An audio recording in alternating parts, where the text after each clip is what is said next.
একটু চাইনিজ খেতে ইচ্ছে হলো, তো এই তো আমার ছেলে পাঠিয়েছে।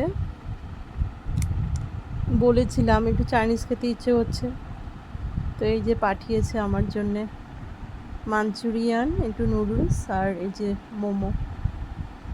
আমি অল্পই বলেছি খাবো, আমি একটা আইটেম বলেছি, বলছে অল্প অল্পই পাঠিয়েছি, খাও।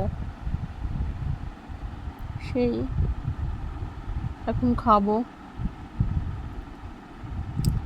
চায়না টাউনে চাইনিজ দোকান থেকে আর কি অর্ডার করেছিল।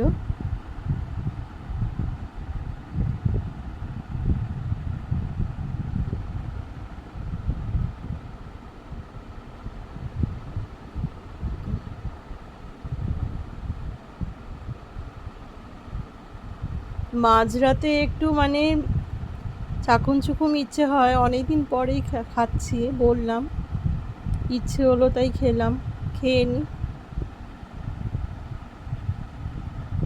তো এখন আমি এতটা পারবো না, অল্প অল্প করেই একটু একটু করে খাবো, রেখে দেবো, কালকে খেয়ে নেব। তো তোমরা যারা দেখছো সবাইকে থ্যাংক ইউ। Good night.